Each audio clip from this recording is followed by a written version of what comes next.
ख़वातीन व हज़रात, आज मैं हमारे एक बहुत ही सीनियर राइटर, डायरेक्टर, अदाकार, सिंगर और कंपोज़र खालिद महबूब साहब के साथ इस वक्त बैठा हुआ हूँ और कुछ पुरानी यादें शेयर करना चाहता हूँ। मैं चाहता हूँ कि थिएटर के बारे में, फ़िल्म के बारे में और म्यूज़िक के बारे में जो इल्म इनके पास है वो हमारी नई जनरेशन को जो है वो मिले और हमारी नई जनरेशन इनकी बातों से कोई ऐसे पॉइंट्स हासिल करें जिससे वो मज़ीद आगे बढ़ सकें। आइए मुलाकात करते हैं खालिद महबूब साहब से। अस्सलाम वालेकुम। वालेकुम अस्सलाम। खालिद भाई, आपने अपनी पूरी लाइफ जो है वो शोबिज़ में गुजार दी एग्जैक्टली। और आपने फ़िल्में भी बहुत की, जी हाँ। आपने म्यूज़िक में भी बहुत अच्छा किया, आपने बल्कि म्यूज़िक एकेडमी भी बहुत अच्छी बनाई जिसमें से कई बच्चे जो है ना निकल के गए। जी जी। आप थिएटर के बारे में क्या कहना चाहते हैं, क्योंकि आपने पूरी लाइफ थिएटर देखा और अच्छे थिएटर भी देखे, इस वक्त भी थिएटर देख रहे हैं, तो आप थिएटर के बारे में क्या कहेंगे? राठौर भाई, पाकिस्तान में और बिलखुसूस कराची में अलाइट थिएटर हुआ करता था। जी जी जहाँ रिवॉली सिनेमा बना था ना, जी जी। यहाँ पहले अलाइट थिएटर था। जी आर्टिस्ट जितने भी थे वो सब लाउड बोलते थे जी हाँ, कि जो पीछे बैठा हुआ शख्स है उस तक आवाज़ पहुँचे। डेफिनेटली। तो उस वक्त का आगा हशर के ज़्यादातर प्ले जी जो जी है वो ड्रामेटाइज मतलब जी हाँ। करना, फिर वो डायलॉग्स याद करने, और उस वक्त कोई फालतू या लचरपन नहीं होता था। जी जो रिहर्सल आपने की है, जो ड्रामा आपने याद किया, वही आपने प्ले करना है। इसमें गानों की भी आमेजिश होती थी, कुछ कहानियाँ ऐसी होती थी जिसमें हीरोइन लिप सिंग करती थी और मैं बैकग्राउंड में फीमेल वॉइस में गाता था।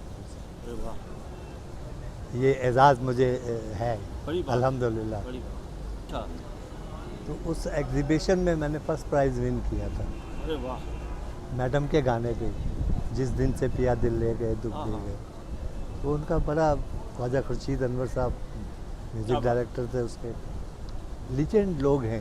जी जी। उन्होंने इतना पुख्ता काम किया है कि आप अगली सदी में भी सुनेंगे तो आपको वही लुत्फ़ आएगा। अरे वाह वाह, क्या बात। इतना पक्का और इतना सच्चा काम किया हुआ है।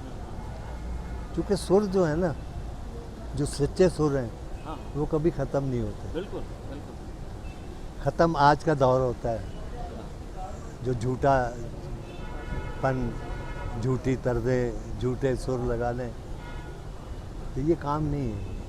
आप बिल्कुल सही कह रहे हैं खालिद भाई। उस वक्त आगा अशरफ साहब को, जैसे आगा साहब को जो है वो एशिया का शेक्सपियर कहा जाता है। एग्जैक्टली। अब आगा साहब के जो थिएटर में जो डायलॉग डिलीवरी होती थी वो तहत शऊर में हुआ तहत करती थी, शऊर म्यूजिक में में हुआ होती करती थी। एग्जैक्टली और डेफिनेटली इसका मकसद ये है कि आर्टिस्ट का रिदम में होना बहुत ज़रूरी है। एग्जैक्टली। तो उस वक्त के दौर के आर्टिस्टों को और इस दौर के आर्टिस्टों को आप क्या देख रहे हैं कि ऐसा मुमकिन है? सर, उस दौर में आर्टिस्ट थे, जी जी इसमें आर्टिस्ट नहीं है, जी जी परफॉर्मर हैं ये। जी जी। आर्टिस्ट तो बनने के लिए बड़ा टाइम लगता है। अच्छा, आपने माशाल्लाह भट्टी पिक्चर्स में काम किया है ना? जी, मैंने बिल्कुल। लोगों के साथ बड़ी मैं बड़ी फिल्में। चीफ एसोसिएट डायरेक्टर है और उस वक्त ही सुपरहिट फिल्में हैं मैंने। जी जी जी। उन फिल्मों में कौन कौन सी वैसे माशाल्लाह? सर चंद मखना, इश्क दीवाना, एक उर्दू फिल्म मैंने पहली शुरू करवाई थी, बिक्रे मोती, अरे वाह वाह, मोहम्मद अली साहब की। मोहम्मद अली साहब की, शबनम मोहम्मद अली। जी जी तो वो पहली उर्दू फिल्म थी, वो जी, जी। भट्टी पिक्चर थी। जी जी। फिर सेकंड मैंने कराई थी रोटी कपड़ा और इंसान, हाँ हाँ। जिसमें नदीम साहब और वहीद मुराद साहब, मतलब ये दो उर्दू फिल्में थी। फिर हमने वहाँ एक सराइकी फिल्म की थी धिया नमानिया के नाम से, यानी मानिया। जो आज भी कहीं ना कहीं आपको इंटीरियर में चलती हुई मिलेगी। क्या बात, क्या बात। वो पहली और आखिरी फिल्म थी। उसके बाद बहुत लोगों ने कोशिश की, जी हमने भी बनाई थी रब दा रूप, जी जी। लेकिन वो इतनी नहीं चली थी। अच्छा, लेकिन धिया नमानिया आज भी ठीक। इंटीरियर में आपको कहीं ना कहीं चलती हुई मिलेगी। बहुत बहुत अच्छी बात है। अच्छा खालिद भाई, आपने मार्शल अकेडमी भी कायम की जी। और म्यूज़िक एकेडमी में काफ़ी बच्चे आपके माशाल्लाह इस वक्त जो है वो सिंगिंग कर और रहे हैं। मैं असल में कुछ टैलेंट, मैडम नूरजहाँ को दुनिया गा रही है, जी हाँ, लेकिन टोन अल्लाह किसी किसी को देता है। क्या बात। तो मेरे पास एक स्टूडेंट थी, नाम तो उसका बाबरा था, जी जी। तो उसका सवेरा मैंने नाम रखा। अच्छा अच्छा। तो अल्लाह ताला ने उसको वो टोन दी हुई थी। इसी प्रेस क्लब में उन्होंने गाते हुए उन्होंने को रोक दिया कि आप शायद पीछे ट्रैक चलाते हैं, जी जी। तो उन्होंने म्यूजिशियनों को बंद करके कहा आप सुनाएं।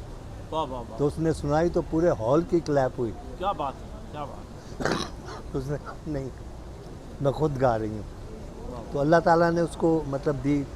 दूसरी एक बच्ची जो लता को गाती हैं, जी, अब वो अल्लाह ने उसको टोन दी थी, लता क्या दुनिया बात गा रही है, क्या बात, लेकिन वो गाती थी तो पता लगता था कि लता ही गा रही है। क्या लता जी भी अपने दौर की लीजेंड, बेशक। सदियों में पैदा होते हैं ऐसे लोग, सदियों में। खल में अब इस दौर के आर्टिस्टों को, इस दौर के फनकारों को अब क्या मैसेज देना चाहेंगे?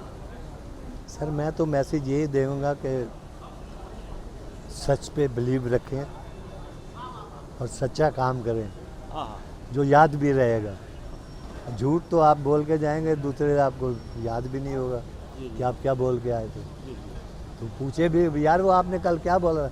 बोला हाँ यार कुछ का मुझे याद नहीं आ रहा। हाँ, तो याद तो जब आएगा ना, कोई पुख्ता काम होगा, तो सही बात। कोई अच्छा जुमला होगा, कोई अच्छी यादें होगी, वो याद रहती हैं। आने वाली नस्लों के लिए एक छोटा सा कोई ऐसा कमेंट्स दे दें ताकि वो आपको हमेशा याद रहे। राठौर भाई मैं तो सच्चाई, उससे बढ़कर कोई चीज़ नहीं। दौर कोई भी हो, सच रुक नहीं सकता और झूठ के पाँव नहीं होते। क्या बात, सच बोलो, सच कहो और सच जियो। बहुत शुक्रिया खालिद भाई। बहुत शुक्रिया। अस्सलाम वालेकुम ख़वातीन व हज़रात, मैं हूं आपका मेज़बान आदम राठौर और इस वक्त हम अपनी थोड़ी सी बातचीत कर रहे थे खालिद महमूद साहब के साथ। खालिद भाई जो है वो न सिर्फ म्यूज़िक में बल्कि फ़िल्म में और अदाकारी में, थिएटर में इन्होंने अपना बड़ा वक्त दिया। आज इनके तजर्बात से हम मज़ीद आगे बात कर रहे थे और आपको यकीन जाने कि आप इस बात में वाकई खुश नसीब हैं कि ऐसे सीनियर्स लोगों के साथ हमारी मुलाकात हो पा रही है। आइंदा के लिए इजाज़त दीजिए, इंशाअल्लाह बहुत जल्द आपसे मुलाकात होगी। शुक्रिया।